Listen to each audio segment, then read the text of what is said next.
Okay, it's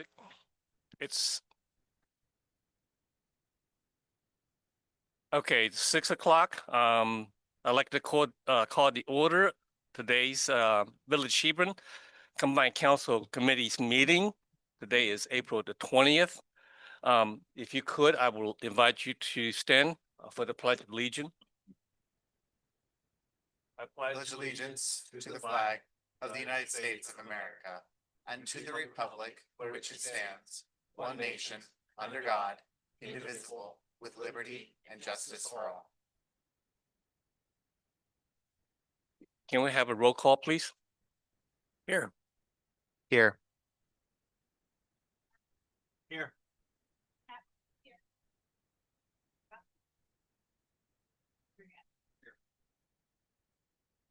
I'd like to acknowledge visitors attending tonight's Council Combined Committee's meeting. Are there any visitors who wish to make comments that are not on today's agenda? Seeing none, let's move it down. We have two reports tonight from the department heads. The first one is the report from Tax Administrator Mindy Castor. Administrator Castor.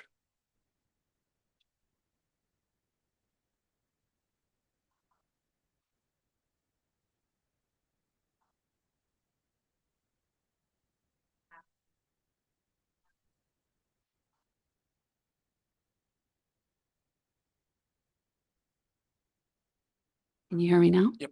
Okay. So it's been 25 tax seasons and it was very busy this year. But we had revenues for March were up just over 60,000, mostly due to the corporate estimated tax payments. We had a rather large payment from the state that increased our corporate estimated tax payments for the month. So that put us up about almost 35,000 for the year in our revenues. So I started including in February, I believe, a graph so that you could get a more visual of year to year and monthly overlay of the revenues. And hopefully that's helpful to some of you that want to see that chart and look at the revenues and see the direction that we're going. I don't know, are there any questions from council? I just want to mention, thank you so much for creating this this graph for everyone to look at. Council, is this helpful for you? Because if not, okay, I just want to make sure. Or if there's anything we need to add or something in addition that you would like to see. Thank you. Okay, thank you. Next up is the Water Superintendent, Jason Figgins.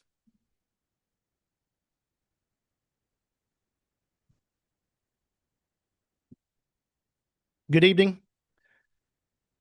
Did all members of committee receive my reports? Okay. I won't take up too much time here. I just kind of wanted to touch on a few little keynotes within the report. Happy to report that, you know, the water department side of things has had no regulatory violations and no safety related incidents since the last report back in October. The two main focal points of the report this go around has been department staff and projects. I'll start with the staff side of things. Happy to inform everybody that two staff members advanced themselves with certifications. Cody had passed his Class 1 water supply certification and subsequently was promoted from the water laborer's position to a water operator 1. And then Assistant Superintendent Sean Colometz earned his Class 2 water supply certification.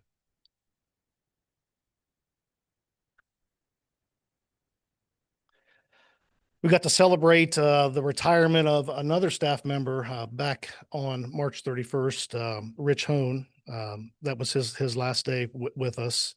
And we've been scrambling around trying to actively recruit and find a replacement for his position. And as of the 6th of April, we had 69 applications or resumes. It'd be interesting to find out what the demographic of where those postings were most seen for us to get that many, interest, that much interest, I guess, in the position.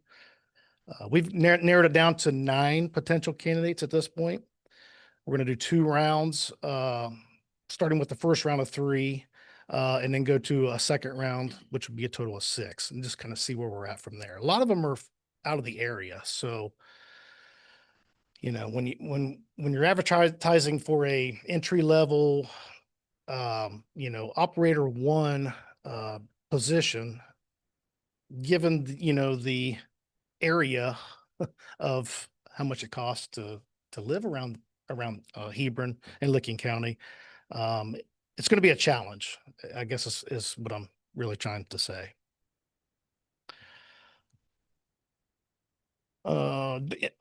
I also wanted to make mention too that, since we're short staffed, we're keeping up with everything maintenance wise that we can. We're obviously, putting the more critical matters up front. Obviously we're going to have some controlled overtime measures that we typically haven't seen. And we're just going to do our absolute best to manage staff so that we don't,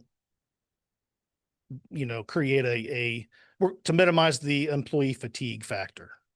So just ask for everybody's patience. I haven't really got a chance to reach out to my coworkers and other department heads to just let them know that, hey, we're going to do what we can do, just on the short term until we get our department fully staffed again.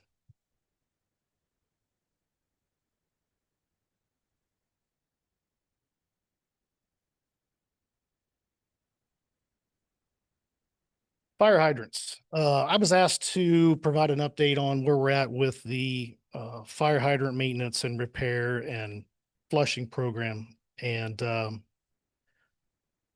just kind of wanted to give you some data here. The village has 288 active fire hydrants in its system as we speak. 4% is actually what we have designated as needing additional maintenance, repair, or replacement. What comes to 10, we have a total of 10. The project down on Wooster Street, Maple Avenue, and Broadway, we've actually added additional hydrants that weren't actually there before the project started, where we're replacing the aging infrastructure. We took a total just down on Broadway and Maple alone from 3 hydrants, excuse me, to 7. It's about every intersecting street. We now have a fire hydrant for the fire district to have access to in the case of an emergency. Again, this kind of goes back to a note where our maintenance and repair has been delayed because of staffing restraints and prioritization of other major infrastructure projects. This project and the Hebron Landing project that's going on across the street from the council chambers here has taken up a lot of time. I couldn't even explain to you the amount of time that we have invested in this. I'll get to a little bit more detail about the projects here in just a few minutes, but so yeah, we intend to completely reinitiate the maintenance program and replace these hydrants and repair them as much as we can. Just as soon as we get a stabilization and we get a little further progress along with the project across the street.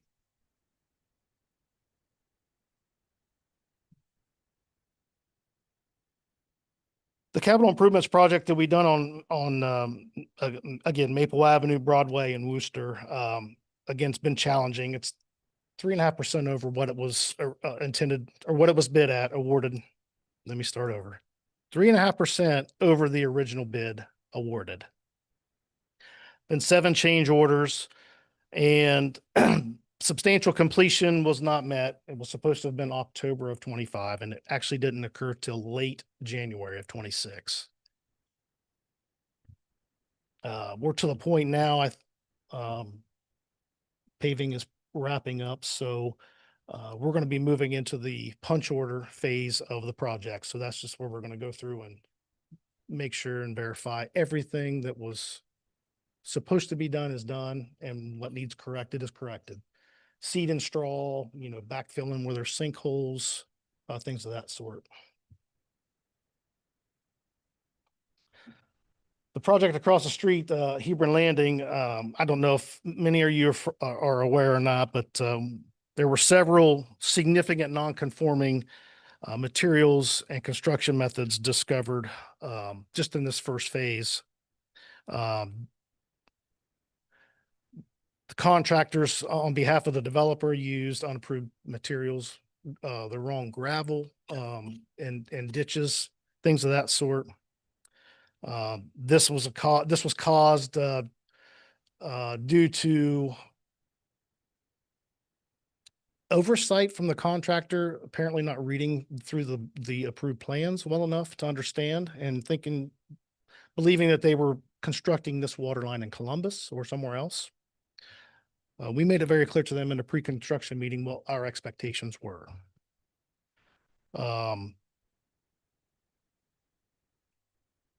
Lack of photographic evidence during the inspection when the construction was being witnessed in the inspection process. No packing slips of what materials were bought, just a lot of unknowns. So the project was required to compose for us to approve a corrective actions plan. This is where we told the contractor and the developer that you need to prove to us by exposing or daylighting what utilities you have put in on the water side, so that we can verify that is actually what's there. As a matter of fact, just today I was talking to the inspector of the project, and he said that they had daylighted the last service last week. So I think I had in the report, it was about 99% complete. It's been fully complete. So we'll take that information back with GPD group and review the findings, and then we will take the next steps, if there is any next steps from that point. The last thing is, I guess I should say the next report that you'll get from the water department is we're going to talk about other infrastructure repairs that are going to be done between now and then. I'm not even sure when my next report is due. Is it November? Probably. That sound right? Yeah, sometime in November, yes. Yeah. So we've got a couple of water breaks that we're going to have repairs on, and it's in very high traffic areas, so traffic control and things like that are going to be needed. But I'll bring that to my next report. We'll talk about consumer confidence report distribution. That's due July 1st. Water tower inspections and things like that. So, does anybody have any questions? Is there anything, I should say, if there's anything else that council or committee would like to see? Oh, I'm sorry. Mr. Marietta, do you have a question? We just had the Rich. Mm-hmm.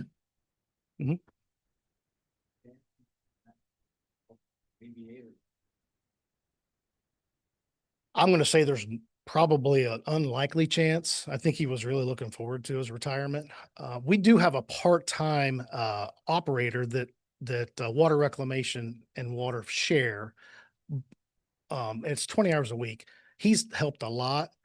He's kind of limited on what he can do because he's not a certified lab analyst, so he can't really do much with the plant operations and lab work and things like that, but he can at least help with the maintenance, the cutting the grass and assisting with locates and household maintenance things like that. So yeah, it's a pretty good question. Any other question from council members? The last thing I'll mention, if there's something that you members would like to see in our reports, please just drop an email or telephone call or something and let me know. Thank you.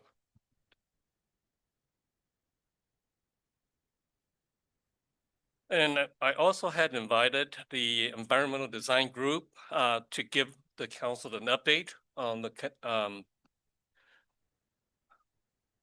Canal Park multi-use trail update. Susan, please, you have the podium. You. I know Jung Han, he did share a small. exhibit with everyone, and have some more material if you don't mind. the 2000.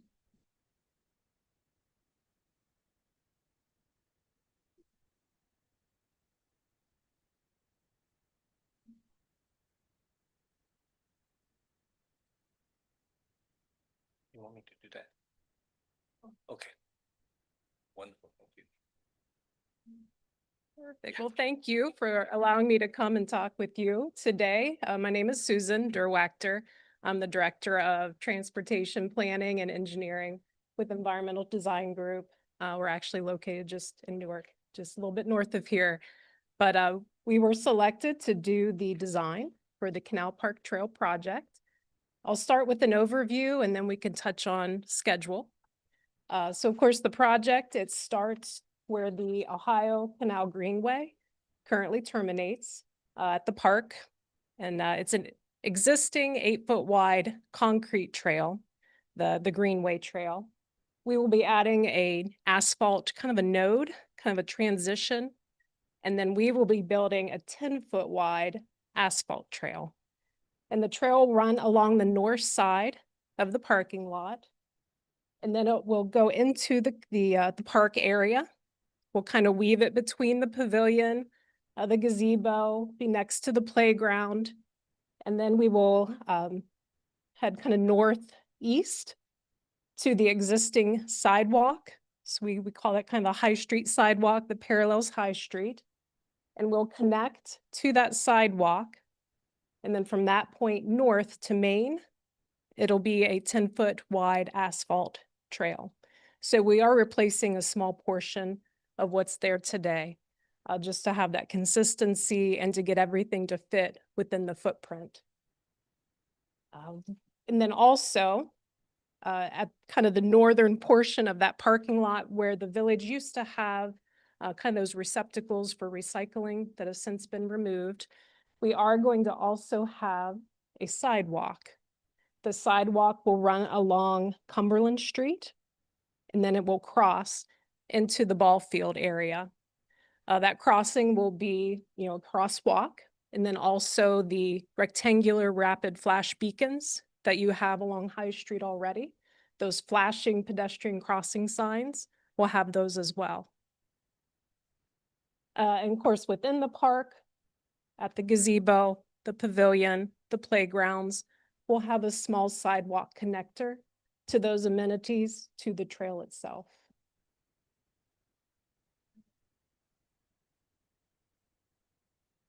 Along Cumberland, it'll be 5 feet. Yep, which would be ADA compliant. Very good. And then looking at the schedule, of course, this project, it is ODOT funded, and so it'll follow the ODOT project development process. And so when you see the specific tasks, kind of the stage 1, stage 2, stage 3, that's dictated by ODOT and their process. So I've kind of highlighted in a green color stage 3, that's May 1st. And that's our next submittal. That's where we are currently at with the process. So we will be submitting plans and an updated cost estimate to ODOT on May 1st. Typically, they take about a month to review. So we expect comments back in June. And then we have the final tracings, the final signed, sealed engineering drawings due back in August. And then as part of this ODOT process, they of course have to certify the right of way. They will be bidding the project, so they will prepare the bid package. They'll solicit the contractors. All of that takes time. So you see, we're actually not starting construction until 27. Yes, so the Everything will go to central office. Ben Boyer from ODOT District 5. He will compile everything, get it off to central office for their review, their approval, get it ready for bidding. That will happen at the end of the year in October. It's kind of drawn out, but yes, with ODOT, that's kind of the trade-off to use their funds. We kind of have to follow their process. But with that, any questions, concerns?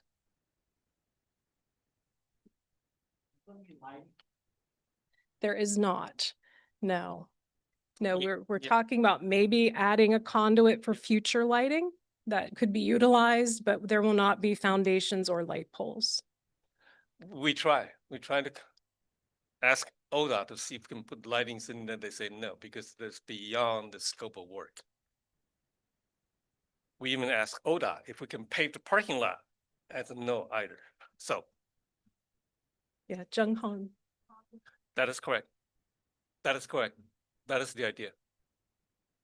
Yeah, and that will be in our next, that May 1st submittal. Yep. We'll include that conduit. Yep. And this is the 80-20. It is, the funding is 80-20, 20% village responsibility. I believe our last estimate, we were probably what, mid-5s? We're adding a little bit more concrete, that conduit, I'd say it's maybe 600,000. So village 120,000 would be your match. Approximate. Any other question for Susan? I think it's something to be used. Almost, yes. Yeah. Thank you, Susan. Thank you. Appreciate it. Thank you.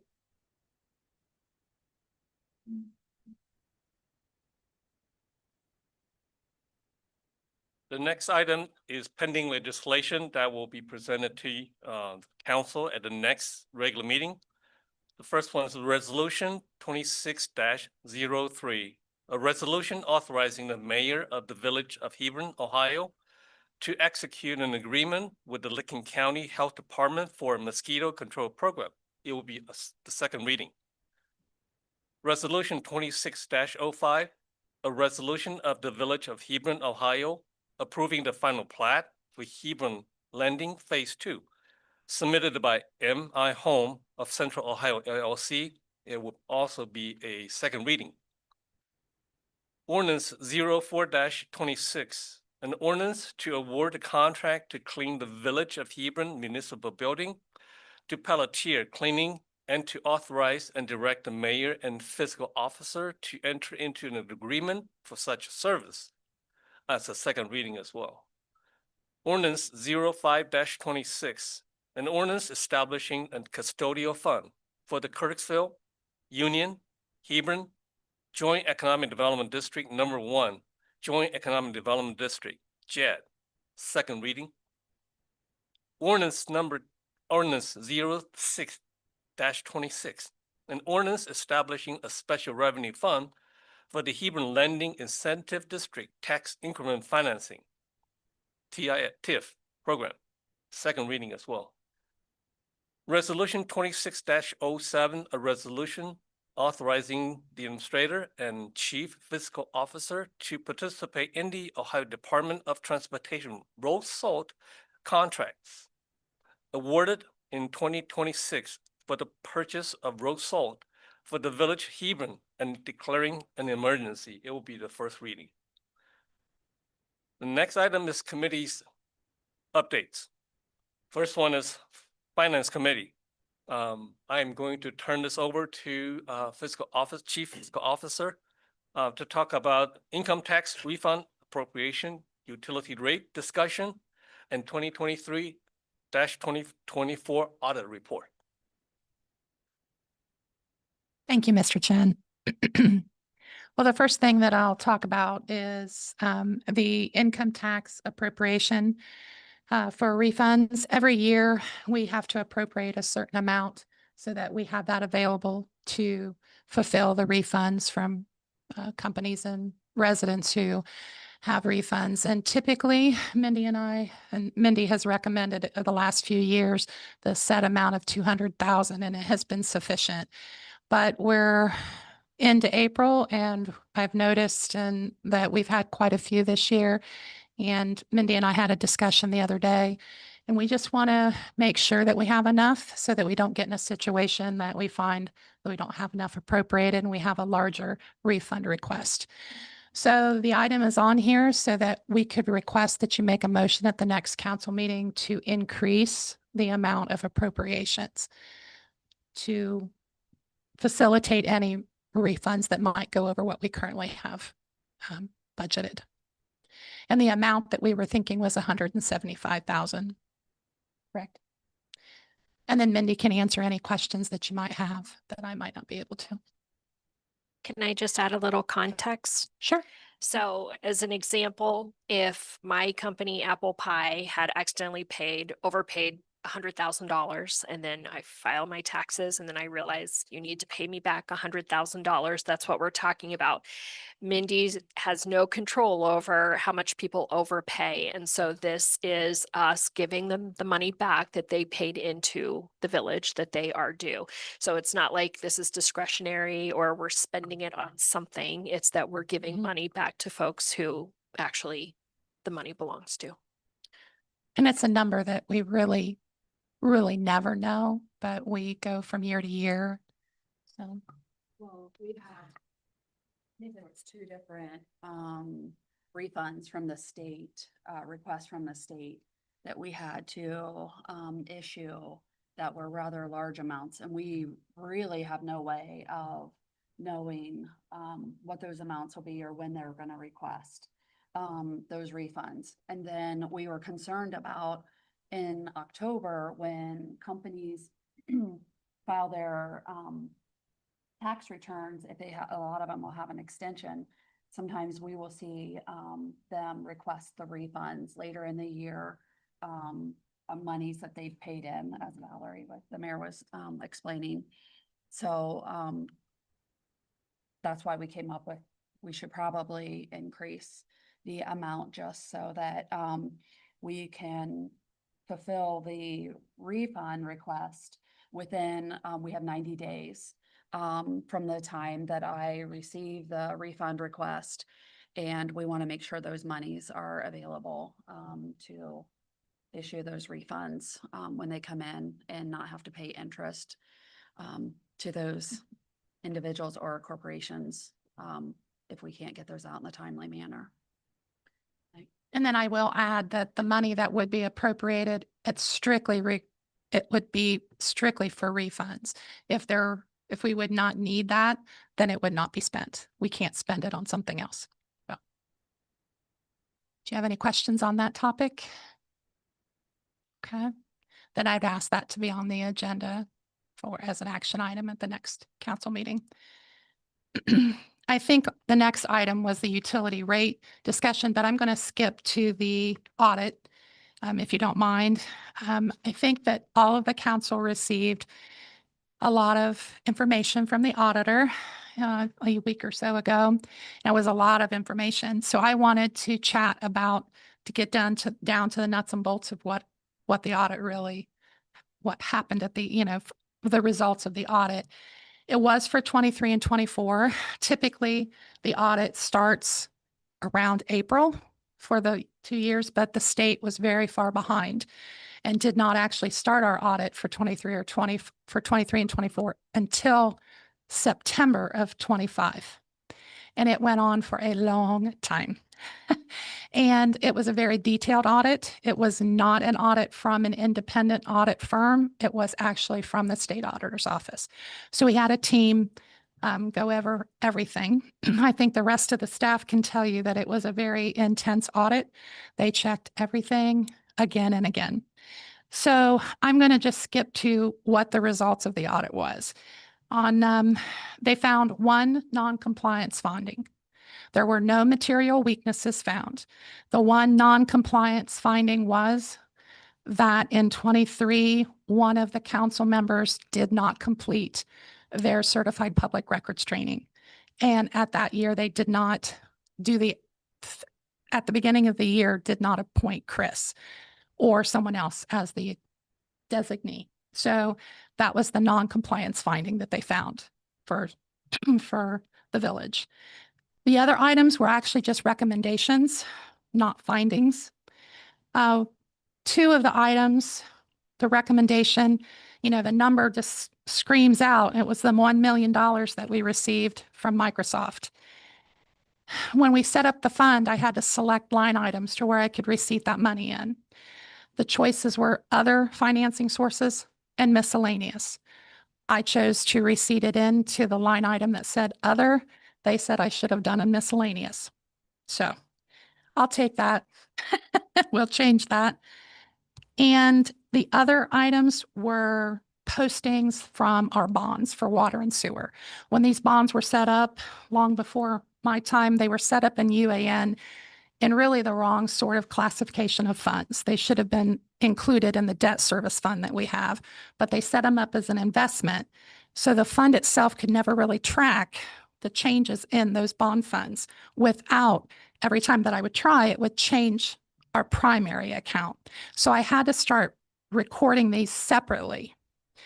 So, and I did all those years, but this note is just basically saying no matter what, we should have put it in UAN, even though I couldn't get it to come out right. So that is, which I knew that was going to be an issue. It's going to be an issue until the 29 water bond falls off, because it's just something I can't post in the UAN computer system. So I'll track it separately and do the best I can. This audit, they did do a lot of figuring and trying to figure out a way that we could do it. And I think that we may be able to do that. So I'll have to do some experimenting this year to see if it calculates out. So the next items, again, recommendations, they're not findings. The lack of a SOC1 report. It's a SOC report. It all has to do with cybersecurity. And they wanted our vendors that we use for our utility billing, for our income tax, and their own UAN system to have a SOC1 report. And with that, MuniLink did provide one, but they did not provide one that the auditor really wanted. And basically what they're wanting to do is make sure that we are making sure that our vendors are protecting and doing what they need to do on their end to protect our information and our residents' information.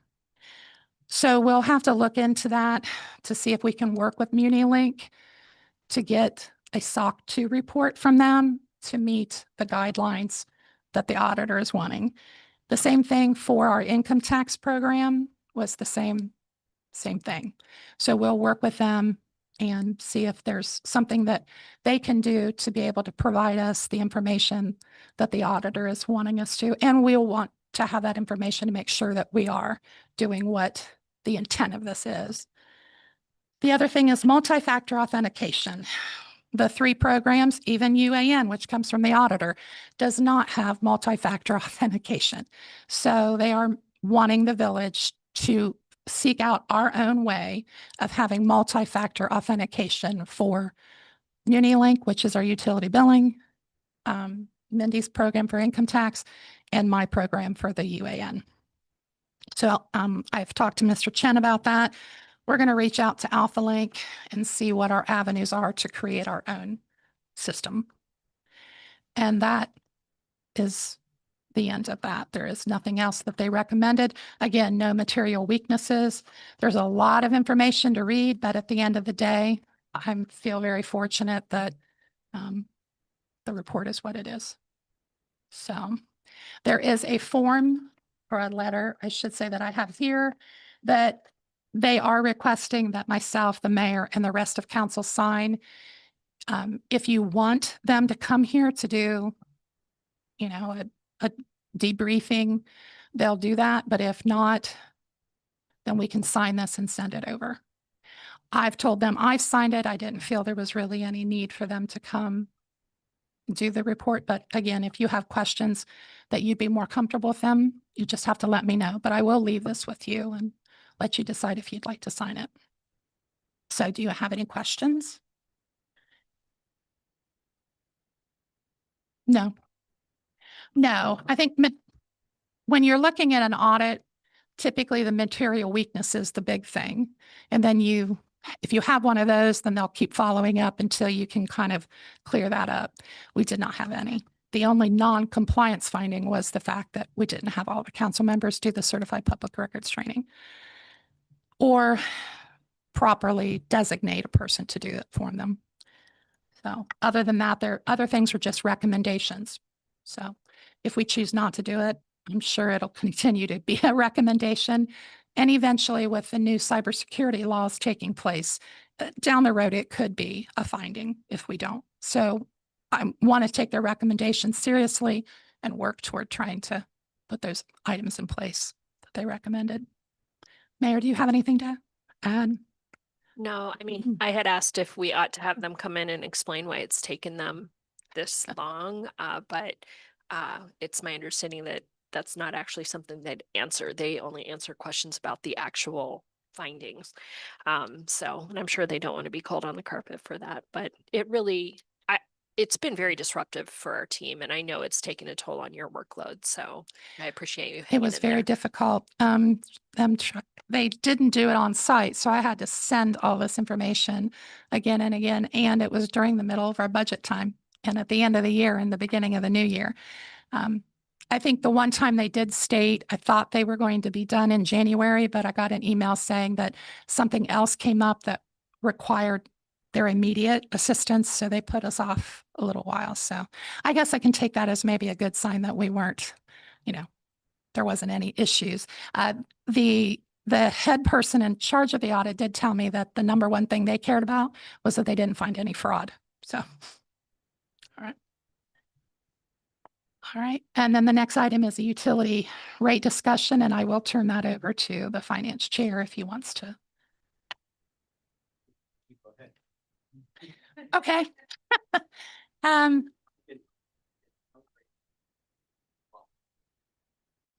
I don't have any of the numbers in front of me because I wasn't sure. I didn't know who was going to take the lead on that. So, I'm happy to. okay. Okay. Thank you. All right. So the administrative team has been working diligently to understand how to move forward with regard to what we're charging for water and wastewater in light of the fact that we haven't changed our rates in well over a decade. And when we did change it, we actually lowered it. And so because of that, if you can imagine, we had been charging this, then we started charging that. So that differential between what it costs to make the water and what we charge for the water, as inflation has changed, that has gotten smaller and smaller until now it's actually upside down. I don't think I'm exaggerating. I feel like we're losing 3 pennies per, is it 100,000 gallons? So if somebody runs their water just to be running their water, we're now to the point that we're losing money. The team, good on them. They suffered a lot of hours together in that room thinking through this. We agreed to do a 2-prong approach, that being number 1, triage it, stop the hemorrhaging right now so we stop losing money, and then long-term develop our capital improvement plans, vet those, and then make a long-term plan for what additional needs we'll have in the future, and then modify our utility rates accordingly going forward. There's no way for us to know 30 years, 20 years, honestly, next year, right? I mean, it could be COVID 2.0 for all we know. I take that back. But just to say, we don't really know the future, but we have a pretty good idea if the past is any indicator. And so that is going to be our goal, is to figure out, when do we need to build the next, when do we need to sink the next well? When do we build the next building? When do we need to put in another major water line or revamp an entire lift station? So all of that needs to be decided, mapped out, charted for how long each of those probably will take, anticipated maintenance, changing in staffing, changing in technology, upgrading meters. All of those need to be thought through and put into a plan, which we do not have right now. Now, this, in my mind, goes hand in hand with elevating council. I want council to get out of, under the, get out of the belly of the boat and quit looking at who's using which oar and what direction they're pointing it. I want you to get up in the crow's nest, and I need council to be doing thoughtful, directional guidance so that my job as executive of the administration is to then help the team do that work and help them think through how we go about it. But if you aren't up there looking around and helping us envision the big picture in 30 and 20 years, then we're missing a whole voice, and we're not competitive with any neighbors who those council members are up there. Those council members are at the trainings, and they're doing the public records request training, and they're going to OML, and they're talking to other councils, and they know what the cool stuff is out there that saves some money or is better tech for the same amount of money. That's really what I would love to see our council become in the next 2 years. So no pressure, but this is a big pivot for us to actually move you into the direction of the board of directors that you could be for the village of Hebron. And some of that means making tough choices. Now, we could change the rate, slap a, like 2% or 5% per year kind of thing on it. I know a lot of jurisdictions do that, but I think we owe the residents to actually do the hard work and make the capital improvement plans, and then go to them and explain and make our case for that second round. What you've got in here is the justification on how we went about the work, how we did the math. The most important page probably is page 9. And on page 9, you will find a cost recommendation. And this is focused on a couple of things. First of all, obviously, I was not around when these decisions were made, so I can't tell you why things are the way they are. But for whatever reason, historically, those who only use 1,000 gallons of water per month were charged for $2,000 minimum on sewer. So I'm talking about single folks living in a home by themselves. They're paying for 2,000 gallons a month for sewer. The other thing that they're paying is $3 a month as a fee for water, whether you use 1,000 gallons or 50,000 gallons or 150,000 gallons, you're paying a $3 fee. So if you imagine, I think of some neighbors that we have around us, they're probably using 1,000 gallons a month. They're paying $6.25 for that 1,000 for water. They're paying a $3 fee. Then they're paying for 2,000 gallons minimum on sewer. And so if you look on this chart, you can see that their current cost between water and sewer is $9.25 plus $22.20. What I would like council to consider is moving to a more equitable method. If you use 5 times the amount of water as your neighbor, you pay 5 times as much as your neighbor pays. And so we also got rid of that $3 thing. So you're paying per thousands of gallons. Now, what this means for our 1,000 gallon consumer, their bill is actually going to go down because they've been footing the bill for everyone else for decades, as far as I can tell. So this is definitely more representative of how people are using the water. And so those who use the most are paying the most. Those who use the least are paying the least. The other thing I would say is that the reading that I've been doing, and thank you to Administrator Chen and to Superintendent Figgins, we've been talking about the research that's going into how these types of bills can be done.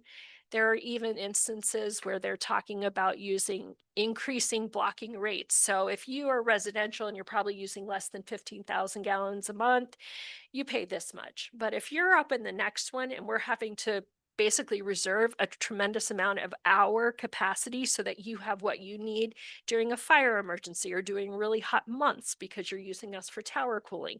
Those will pay more during those spikes because we have to hold that capacity all year long, even though they only need us 30 days out of the year. Well, those 30 days out of the year, you expect us to have that ready for you, and we're stuck with the bill the other 335 days out of the year. So we are not there yet. We're not quite there yet. But these are things that we're exploring and considering.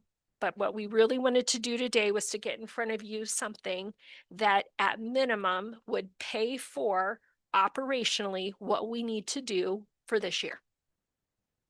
Next year, there's going to be inflation between now and then. So we need to get on the ball with the capital improvement plans. And then we will be moving into phase 2, which will include us working out how much we actually need as a long-term solution.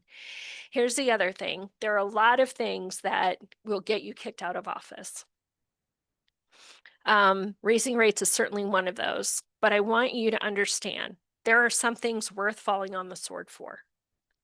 This is one of the few things that as a village, we actually can provide to our residents cheaper than any competition can. Our rates are fantastic. Even if we increase to this, our rates are very competitive. And if we fail at this, this isn't like joining West Licking where there was a default option that was actually cheaper. If we fail at this, our residents are really going to be in a world of hurt because the rates undoubtedly will go up significantly and they will have no voice in a larger organization. So it is literally our job to figure this out and make it happen. But here's the bad news. In the 60s, when the village made sewer mandatory, that council was all voted out. So you need to understand that this isn't an easy sale. Some people are going to be very upset, and we just need to be okay, and we need to listen to what they say because they may have a valid point that we could take into account with our long-term strategy. So don't feel like this is one and done and they have no recourse. If they give you feedback, please collect it and please bring it back because it could help us with our next model. I'm sorry, this is bad news, but these are the facts. This is where we are. So as you're looking at this, if you pay your water bill in your house or you see your water bill when it comes in, I don't know if you're looking at your line thinking, oh, this is how it's going to impact me. But you're my first target market. So I'll be looking for your feedback on this. But let's start with questions. Any questions?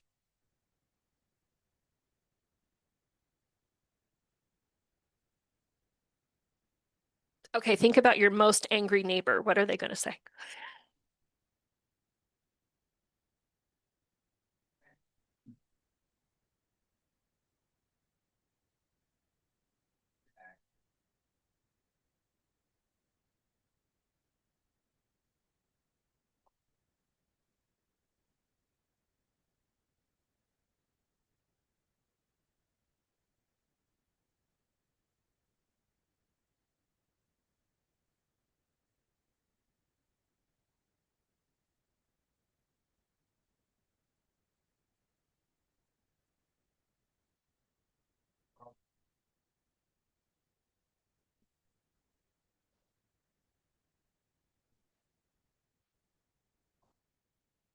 I do think it's important to remind them that the neighbor that they have that uses 1,000 gallons a month has been paying for what they use.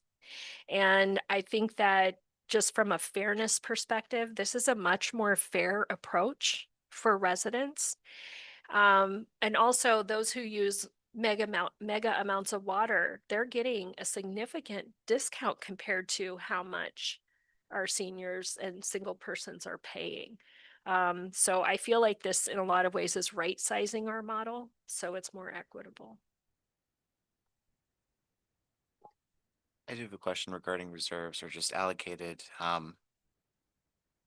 savings that are marked for any kind of upcoming improvements or anything that may need to be done. So do we presently have any reserves for either water, wastewater that has been earmarked and prepared for anything that is at least certain, or is that going to be part of the capital improvement plan to understand what could come and what needs to be saved for? We do have a fund balance with the water and the wastewater. There's some reserve in there, but the reserve has been dwindled. Okay. It has been dwindling. And what surfaced this whole dialogue was actually the CFO coming to me and saying, if you don't change course, these bad things are going to happen here, here, and here. And then I was like, oh, okay. So it's not that we don't have any amount of cushion at the moment, but it will be depleted very quickly. And I'm talking within my administration. And it means that we literally have nothing for an emergency situation, which is the exact opposite of where we ought to be. What we ought to do, I'm not going to say what we should have done. It is what it is. What we ought to do going forward is building some type of space that if we have an entire lift station get destroyed or whatever, we have the financial ability to do something about it. Now, if it's a gazillion dollar kind of thing, then that's probably a loan or a bond or, you know, whatever she says I'm allowed to do. But in the interim there, we also should be putting a little more aside. It's just like retirement. We've got to constantly be putting a little aside because one day that tower will need to be replaced.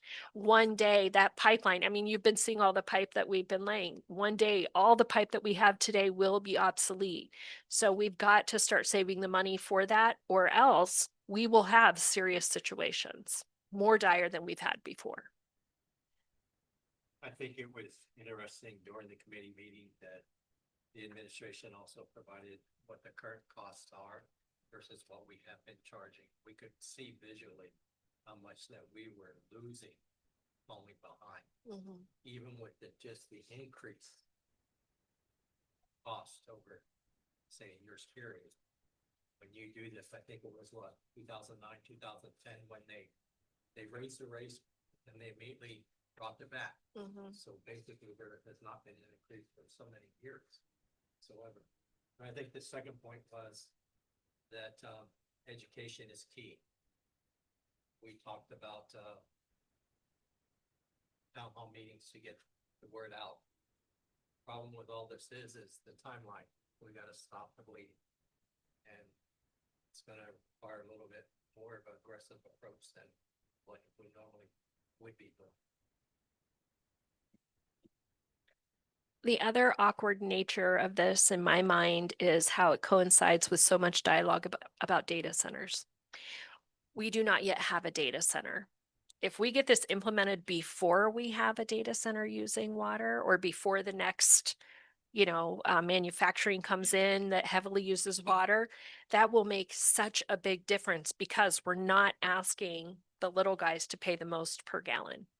We're asking the larger the organization to pay their fair share. So I think that really makes a big difference in the long run. And it certainly would make a big difference in how we're able to afford our updates going into the future. To be clear then, as far as with what is proposed here, does that take into account any kind of additional savings, or is that again phase 2 that we would reevaluate and increase the rates proportionally to what is determined from, be it reserve studies, what we need to save towards, and otherwise that overarching or over-encompassing plan for what needs to be done in phase 2? Okay, so this is a part you may have strong feelings on, and I'm open to feedback. We bantered about, in this initial volley, also including inflation or an annual increase or something like that. All that's going to do is delay us doing the planning and feeling the pain if we don't do the planning. Somebody's got to at some point say, that's it. We have to make some decisions. We have to commit to a plan. We need to document it, figure out how much it costs, and move forward. I think we can do that, but we've got to commit to it. And so that's why I'm asking to do this, which is a net zero plan. Basically, I took what it would take to run operations this year and the things that we have scheduled that we feel are necessary, and then nothing extra or, cool. And then we would get through this year with the amount of money that we'd be changing, our pricing on that to this new amount. But it's not going to put an extra single penny into the account at the end of it. So literally, it's a break even point. Yes, And we're not going to increase proportionally to what we should until we have that plan in place that we can then otherwise. how do I afford walk this. out and tell residents I want to charge you X when I can't explain what I'm going to spend the extra $3 on? Oh, without a doubt. Yeah. And without a doubt, I'd see the significance and the importance of having that plan together Mhm. so that way we can otherwise be very clear with what we are intentionally saving towards and prepared for. Yeah. I mean, we're losing ground. Even if we don't lose a penny, the money we have right now is worth less next year. So I don't want to make it sound like this is a amazing option, but it is literally just triage at this point. To be clear, I have no compunction whatsoever increasing the rates at all. I know you don't. No. I just want to be really thoughtful about how, what your expectations will be when we get through this. If we do this year over year for a few years, it's going to be a much worse position than if, we actually did the capital improvement plans and actually implemented an appropriate System. rate structure. I would go ahead and encourage council that obviously there's more work to be done on this. When we left our committee meeting, we were still not ready to move forward with a complete recommendation to council. So it would probably be in the best interest of council when we have the next meeting that council be in attendance so that they can help us move that timeline forward, because like we said, we have to get the bleeding stops sooner than later. Are you talking about the next finance committee? So other council members ought not attend because it would introduce a full quorum for a council meeting. I'm sorry. But that doesn't prevent you from having a one-off with folks who aren't on that committee meeting or aren't on that committee. And also, obviously, the administration is happy to answer any questions. I'm happy to answer any questions. So please don't hesitate to reach out. No, thank you. Any other questions for me?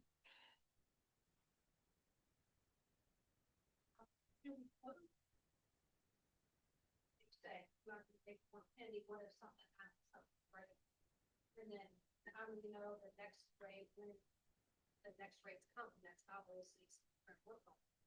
But if anybody, I know people are, my husband's one, they get billed, it went up, but what hasn't gone up the last? Inflation goes up, pay goes up, people make more money, it costs more stuff to do it. I think in the back of their mind, we might not want to pay a little bit. They can understand why. Yeah. Understand why. And so would it be easier to put a little buffer in here now, not knowing exactly. We have to make that plan yet, what's going to happen. I think all of my administration would be absolutely comfortable with that. The only thing I want to articulate is that we need to figure out how to explain that and justify that, because right now we're able to say at the end of the year, this is a wash. We're just keeping our head above water. Now, if you're talking about rounding to the nearest quarter or something, all of that makes sense to me. I just want to make sure that you all feel crystally clear, comfortable about that approach. And I just don't want any of you to feel uncomfortable with this. If there's anything I can do to, make this livable for all of us, I want to do that. I think Councilmember Chapman raises the concern that I have, which is understanding that, again, this increase as it is just a break-even point, meaning all costs accounted for, everything that we are projecting into the future. Okay, great. Assuming in this year nothing major happens that we would need additional reserves for, which it sounds like are dwindling. If something major were to happen, then we're fine. But as we all know, life does not go according to plan. Things happen. To Councilmember Chapman's concern, and as well as to mine, I would have no issue if we were to consider not only going with this plan, but also factoring an additional percentage or something increasing a little bit more in order to supplement and add to reserves in preparation for anything that is unforeseen. So for example, Superintendent Figgins, I'm looking through your report and you detail treatment plant operations, you detail equipment repairs, well number 4. It failed pre-lubrication of valve, caused contamination. There were brass shavings found, abnormal vibration. The issue was addressed, but the system is now on standby, so it's not being used. And assuming if something was to happen that we would need that to go online, I'm gonna guess we don't have money allocated to do the repairs or work necessary, just hypothetical. Typically do that in the fund, make sure that there's enough money. Unforeseen repairs. Such, Okay. whether it be a motor bearing or a pump head or the heater goes out in the wintertime and all the piping bursts. Just try to, before thinking, worst case scenario. Does that make sense? Is it conservative or is it pretty liberal in the sense of you're comfortable? Meaning if things go awry and not in the way that we would hope, we are, oh, I could say it. My budget line works. Anybody to appropriate any money is, I'm thinking worst case scenario and a little bit of contingency. About that fair, Deb? That's money coming out of the budget, it's been budgeted to you, that's not necessarily money coming from water. Right, it's the funds, your like fund with that. Yeah. Now, Jen, so when comes for the water and wastewater funds are solely supported by utility bill. You can't enter that stuff. Okay. So those in there, that's all we have. Yeah. Now, the general fund is the only fund in the bill that can't share money. However, if you're taking money out of the general fund and give it to one of your enterprise funds, you got a real big problem with fund. They're supposed to be self-sustaining. That's the problem. And Jason's right, I'm sorry, Superintendent Higgins, correct, he does budget and puts some extra in there for contingencies. However, what we're finding is by the end of the year, when you calculate the expenses, maybe some of those things come up that he has to use that. The revenue is lower than what our expense were, and that's been starting to go. Yes. That's why we go into the fund balances and reserves that we have had. And we've consistently been feeding into that to the point to where we have another year or two of it, and that's why whereas your enterprise fund is your business fund and your community. And you're not supposed to make money hand to fist, but you're supposed to make them enough funds to pay what it's costing to run sites, and then also have money to be able to put into reserves for these major projects and upgrades and things. So it's no different than running your business. If you start seeing your business getting off of the way, Gotta be ready. Yeah. So then I guess maybe what I'm ascertaining is for further consideration by council or by committee. For the increase to have, in addition to what is outlined here, perhaps some sort of interim percentage or amount that we could otherwise determine and save towards reserve and say, hey, in addition to this, temporarily, even if it's a small amount, something to help increase the reserve amounts in the case anything happens this year, or even just in general into the future. Looking ahead, understanding that comprehensive plan will come in the fall, obviously we can then detail to residents and say, hey, look, we've spent the time to research and understand critically what that increase should be, and here it is, and go from there. But something in the interim is what I would feel comfortable with. Looking to council for any thoughts on that.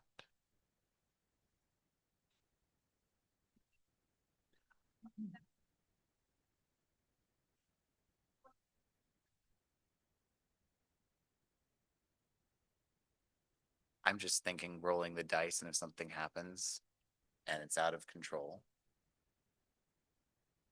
that no one can foresee, where does it go?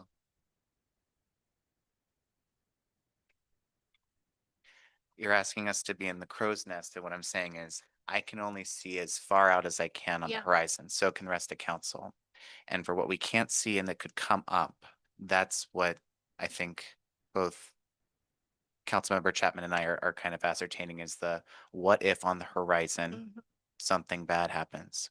Okay, so let me ask this, because like, you're exactly right. I said, get up in that crow's nest, right? So if we think about you being up there, where's the needle feel less urgent? Like you're okay, like you feel okay, like we've got some breathing room. I'm guessing you would say at least inflation that we anticipate, right?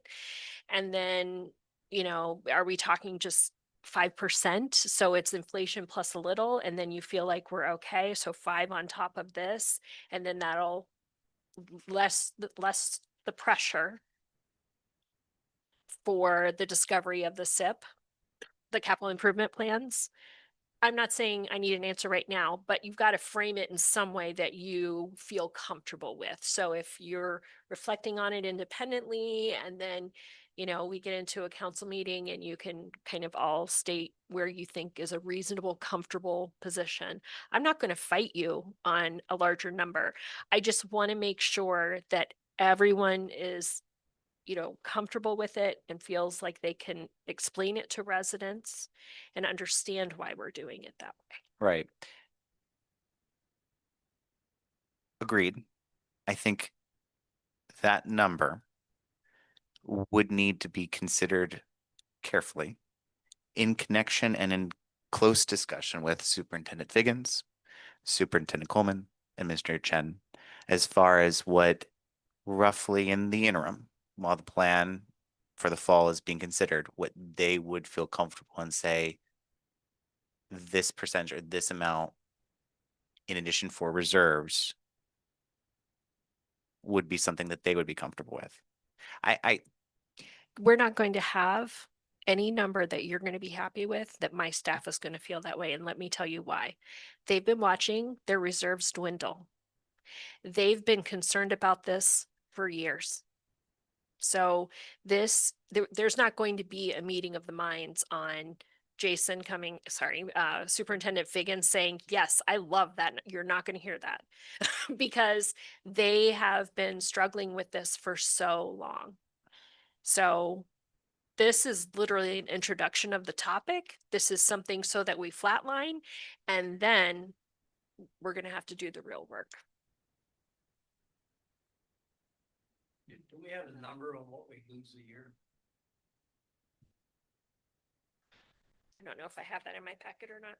No, well, there's a chart there. That's a usage trend. No. Do this now, this low number is the minimum. And then do all this information, figure out what projected down the road. And to come up with this huge number. Thanks, Chair. That's what scares me. It's like, well, you just raised it this little bit, and now you're gonna raise it this huge amount. Why did you do that first time? We're like, why? I'm gonna be confused, like, let me just raise it a little bit. Why aren't you just raising it a little bit in? Right. It's huge.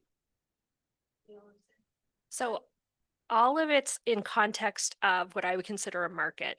That market is connect with Heath, connect with Licking Regional, connect with Buckeye Lake, and then have them sell it to us. The issue is we won't be buying it for what they sell it to their customers. We're going to be buying it at a premium. So if our price is close to their price, that's a good price. Do you see what I mean? So Stay low. right. And so not being in the hole might mean that we charge 30 cents more than a neighbor. The other option is that neighbor sells us water and we're paying $5 more. Right. So that's what we have to decide. With West Licking, we were choosing between keeping our own shop at 18 or 19 mil or joining West Licking at 12 mil. Do you see the math there? This is a totally different math. So I think that keeping our water and sewer makes all the sense in the world. We just need to get back on track with having a reasonable rate so that we can afford to put money away so that the next big thing, we've actually got some funds to do it. when I say break even, this is not what I'm saying. I'm not saying that at the end of the year, we spent our last penny and we have to start all over. That's not what I'm saying. What I'm saying is what we have in reserve, we stop losing it every year. If you look at the cost of water,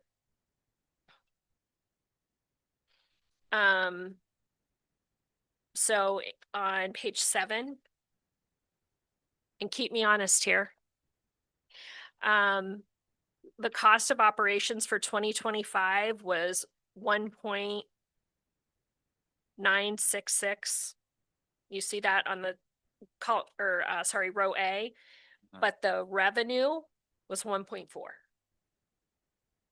So what little money we had in our reserves, we had to take that difference out to pay for it for the year. And we expect to do the same thing again this year. And you can imagine each year you keep hemorrhaging $500,000. That is not an extra pizza on Friday night. That's serious money. That's not something that we just cough up out of general fund. So, yeah, this isn't a fun conversation, but I will tell you that if we can get this right for the residents, we should be, barring some major catastrophe, okay? We should be able to get this right for 2 decades. And then to be clear, simply put, with what we've what we are marking here for the rate increase, we would anticipate not needing to spend any reserves. So that's our goal. okay. And maybe what I'm proposing and I'm comfortable with, and Councilman Chapman, tell me if you're on the same page as far as like what I'm thinking, and in my own mind, if you're thinking the same thing, we're saying yes, and potentially not just saying, hey, we're not having to spend money from the reserves because we've increased the rates as such that we're good, but also saying the increase would be as such to even just put some money into reserves, not have to spend, but actually add even slight something. Maybe even make it, to Councilmember Chapman's point, when we look ahead, if there is from the plan, things that are found that otherwise would prompt us needing to increase even further with phase 2, what we've already maybe put forth with phase 1 made it more of a smaller step as opposed to a bigger step if needed come findings with phase 2. So I guess simply put, the thought would be to increase the rates, not to just break even, not have to spend reserves, but potentially add to them. As to how much, that could be most definitely, I would expect, discussed and thought through as we think through phase 1. Okay, so I'm going to say one more thing. The longer it takes council to decide what we're going to do, pushes back our timeline to get it in front of the people, get feedback from them, have some type of public hearing. I want 3 readings. I think all of you would want 3 readings. You know, we wait until October. The impact on this is a quarter, right? So that's why I felt like net zero, there's no arguing about we can't lose another dollar. I feel very comfortable, and I think most of you feel very comfortable. We should not be hemorrhaging money. But if there's going to be a significant amount of time spent on, well, how much more? I say just cut it and do it. Pull off the Band-Aid. We've got to move forward. I mean, I'm desperate to move forward on this so that we have something in place so that the team feels like, okay, finally somebody's gonna, you know, hold the line on this issue. And then so we can start, and then we need to completely pivot our focus to phase 2, which is getting our arms around the capital improvement plan and deciding what our future looks like and then budgeting for it. So again, I'm comfortable with it, but y'all are going to have to make a fast decision, really, for us to implement this so it has some impact. Every additional month we take is 9% that I lose. I think if I understood right from our committee meeting, the area of consideration of council isn't just what to increase, but how to increase, because there was multiple options available. to council. So at some point in time, even though we seem to be collective in agreement with the, not just zero base, but, you know, reserves also, how you're gonna do that, whether it's gonna be the block or whether it's gonna be based on use, all that other stuff, we need to start considering also. Right, and that's all phase two. So if we spend all of your emotional energy on phase one, you're not gonna want to talk to me about this once we get to phase two, right? So that's something else to consider, absolutely. And we also want to go through the fee structure. There are a lot of different fees that we charge, something that's so woefully behind others. And if you can imagine, when somebody builds a house here, you know, they're buying into a system that we've all paid for, right? So that's a great opportunity to get them to foot part of that bill to buy into that system. So when we undercharge for those types of things, it really does have an impact on all of us. But that's phase two.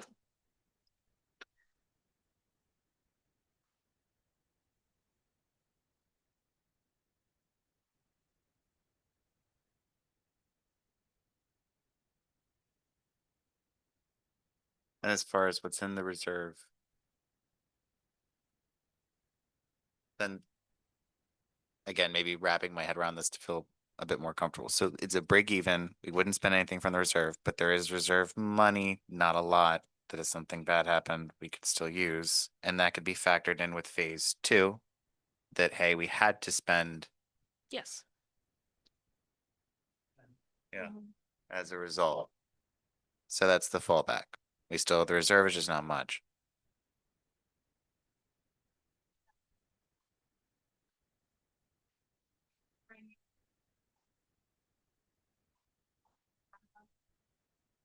What have carryover balances reserves instead, we would have to keep pulling from that. And then that does buy us a little time. You know, of course, if something would happen, we have out there It's just not much. our CIP plan would have to get bumped up quicker to try to get that money back in there, but yes, we would have it.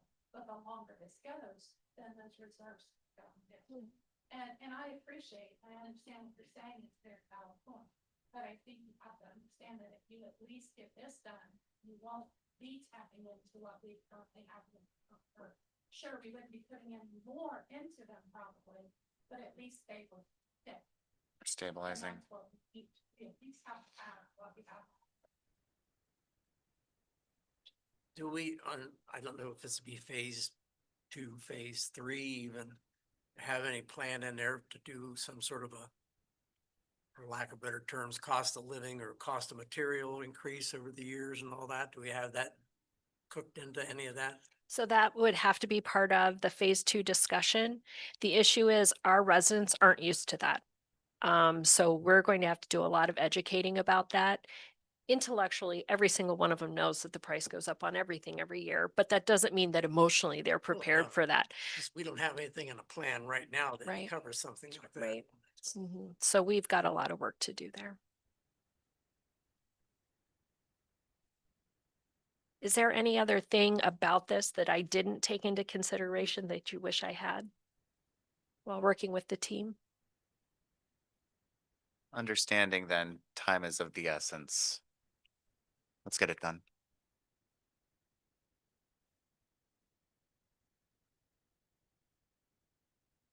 So you'll be hearing more about this at our next council meeting.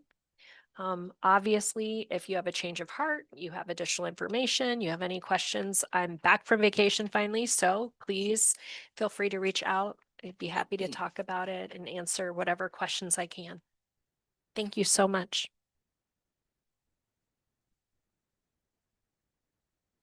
Okay, that's definitely a lengthy discussion. No, you're good, you're good. The next item is Economic Development Committees. We do have something. Director Meisner, you want to say something about that? So, as you recall, we had our launch party for the Community Improvement Corporation in February.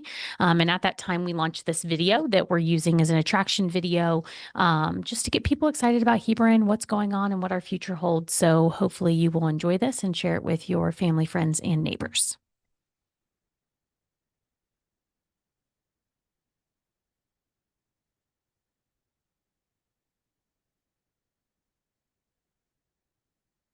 So I think we have reached peak authenticity. I've been plotting how often the word authenticity appears in the business press, either in headlines or lead paragraphs. And this is what it looks like. An upwards line. It's tripled over the last 10 years. If you go on Amazon.com, you can buy about 20,000 books on how to be more authentic. If you Google it, you'll get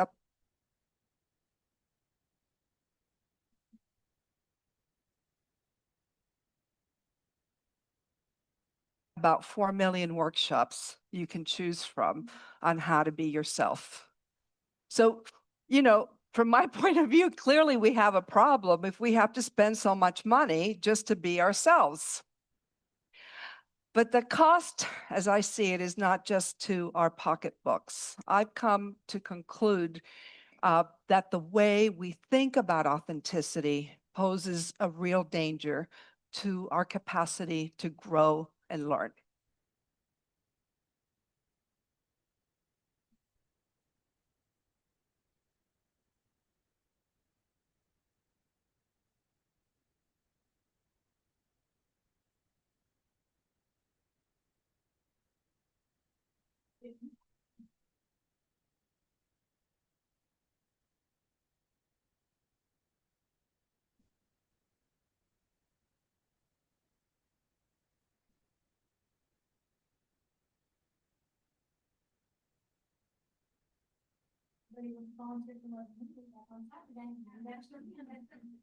All right, that video right there.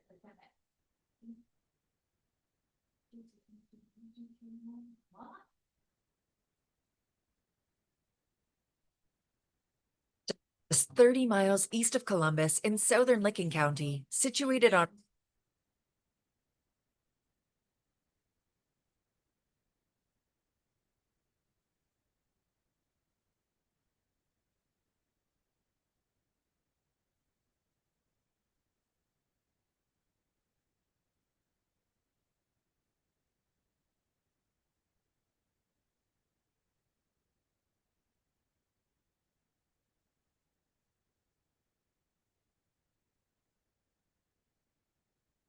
Route 40, slightly off Interstate I-70, is the small, unassuming village of Hebron, known as the Crossroads of Ohio.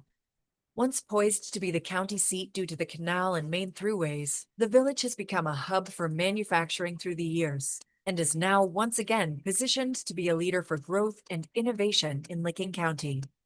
A traditional Midwest town, Hebron is built on American values, heart, and hard work. Our blue-collar roots keep us grounded in our community, and our residents are loyal and dedicated to each other and our future. While memories and long-standing traditions are the foundation of our rich history and continue to be incorporated into our modern world, our strong love for Lakewood schools keeps us focused on making our community a place where our kids will thrive and do remarkable things. These values make Hebron a special place to live and work because predictability and traditions, coupled with a desire for growth, is what make our community a place people are drawn to.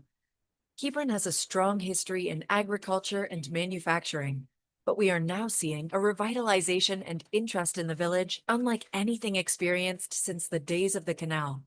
This excitement is contagious, as we already have 15 new small businesses choosing Hebron as its home.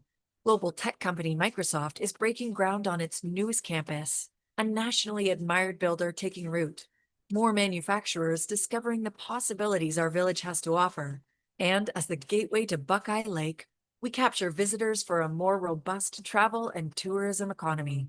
And as our history has proven, we are adaptive and ever evolving, and more than ever, excited for our future. We welcome new companies, organizations, and residents to join us because with our strategy of sustainable and managed growth come many new opportunities. And we know our best resources are people. People already invested in our community and everyone finding interest in our village. There are many ways to get involved. From brainstorming to fundraising, there is a place for you. We are pleased to introduce the Hebron Trailblazers, our new community improvement corporation. We will lead Hebron into the next chapter of our story, and we invite you to join us.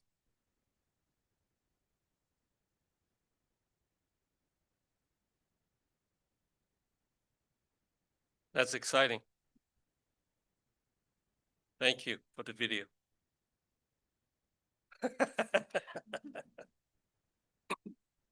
Are there any updates from the safety committee?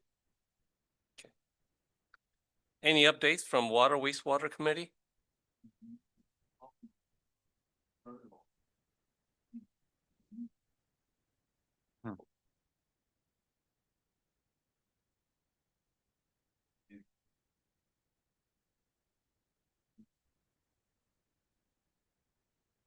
Yeah. Well.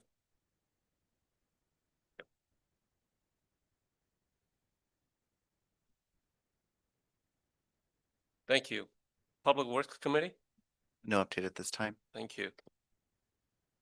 Personnel Committee, the chair is not here tonight, so we're gonna skip it. Are there any other discussions from council?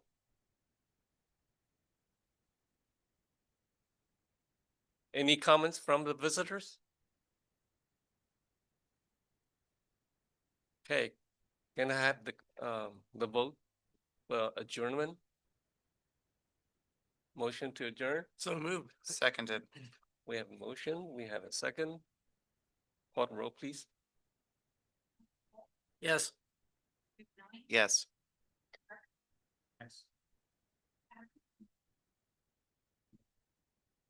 Thank you. Meeting is adjourned.